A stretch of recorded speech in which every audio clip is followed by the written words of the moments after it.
Hello जी, नमस्ते। मैं रिंकी शर्मा आपका स्वागत करती हूँ अपने यूट्यूब चैनल पुराने ग्रंथ पर।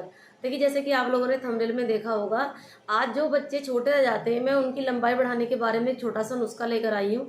देखिए, वैसे तो लंबाई ये जेनेटिक होती है। जिनके घर में ज़्यादातर लोग छोटे छोटे बौने बौने रहते हैं, तो उनके बच्चे आप देखोगे ना, वो फिर उस हिसाब से छोटे छोटे ही रहते हैं। ये जेनेटिक रीजन होता है।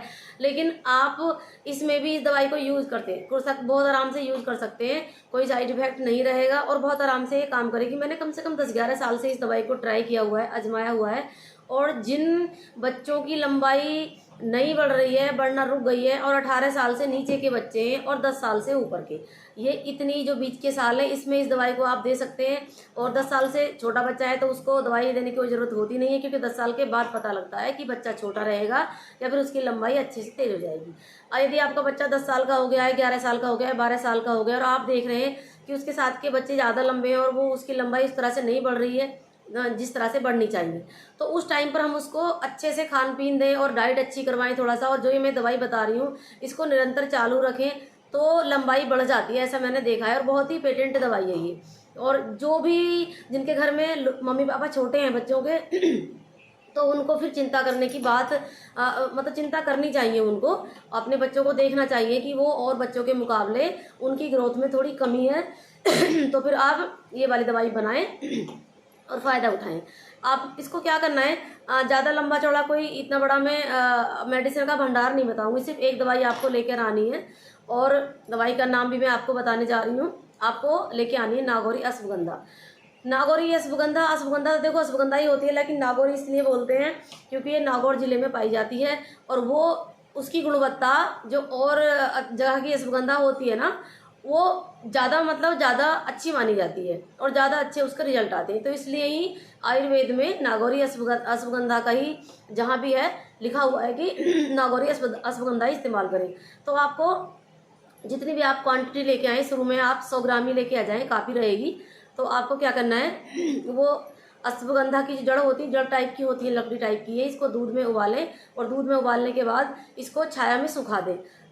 थोड़ी छाया का मतलब ये है कि डायरेक्ट उसके ऊपर धूप ना पड़े। जब आप धूप में इसको डालें तो ऊपर से एक कपड़ा डाल दें, और ये हल्की हल्की धूप में 2-3 दिन में सूख कर बिल्कुल एकदम कड़क हो जाएगी। और जब ये अच्छे से सूख जाए, इसको आप कूट लें अच्छे से इमाम दस्ते में डाल के। और देखिए, इमाम दस्ते में डालकर मैं इसलिए बोलती हूँ क्योंकि मिक्सी में यदि हम दवाइयाँ डालकर पीसते हैं तो वो गर्म हो जाती हैं और उनका ना असर थोड़ा सा कम हो जाता है जितना होना चाहिए। गर्म होने के बाद हीट होती हैं दवाइयाँ, तो फिर वो इतनी काम की नहीं होती। तो इमाम दस्ते में डालें, थोड़ी सी मेहनत करें। और जितना भी ये पाउडर बना उसका वजन कर लें। सूखने के बाद, कूटने के बाद जितना पाउडर बिल्कुल लास्ट में जाके छान वान के जो तैयार हुआ है, और उसको तो क्या करना है, वजन करने के बाद यदि आपको लगे कि ये 75 ग्राम है तो 75 ग्राम इसमें कच्ची खांड मिला लें या फिर धागे वाली मिश्री पीस के मिला लें। और इसको किसी कंच के डब्बे में सुरक्षित रख लें।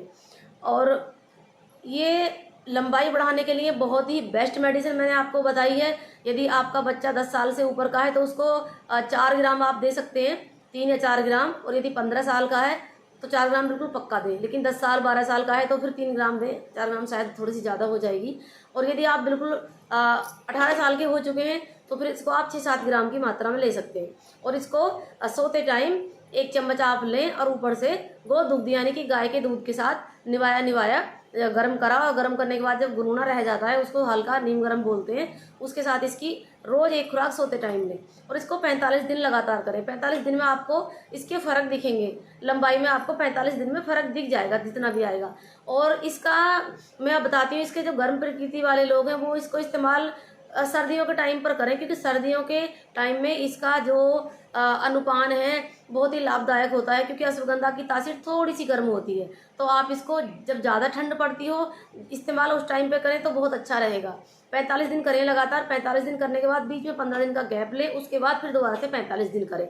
यानी कि सर्दी सर्दी आप इसको लें। और गर्मी में ले सकते हैं, जो कफ प्रकृति वाले लोग हैं वो ले सकते हैं, लेकिन जिनको पहले से ही बॉडी में पित्त की ज़्यादा बढ़ोतरी है, फिर उनको यदि अश्वगंधा लेंगे तो उनको फिर ये और भी ज़्यादा हीट करेगी। और जब पित्त बढ़ता है बॉडी में तो गुस्सा ज़्यादा आता है, लोग चिड़चिड़े हो जाते हैं, तो उनके लिए फिर इसका सेवन गर्मियों में नुकसानदायक है। शीतकालीन ऋतु में इसको हम ले सकते हैं, जब ज़्यादा कड़ाके की ठंड पड़े तब तो इसका प्रयोग बहुत ही अच्छा रहता है। और इसके इतने सारे फायदे हैं, यदि आप लेंगे तो ये देखो वातनाशक है, यानी वायु का ये नाश करती है। और जो दुबले पतले लोग इसको लेंगे तो वो मोटे हो जाते हैं, और जो बौने हैं, जो ठिगने हैं, वो लंबे हो जाते हैं। और इसको लगातार लेने से गठिया में बहुत फ़ायदा होता है। जंघाओं का जो दर्द है वो ठीक हो जाता है। जो जांघों में नसें खिंची खिंची सी रहती हैं, औरतों को ये समस्या ज़्यादा होती है, तो वो वाले ये रोग में बहुत फ़ायदा करती है।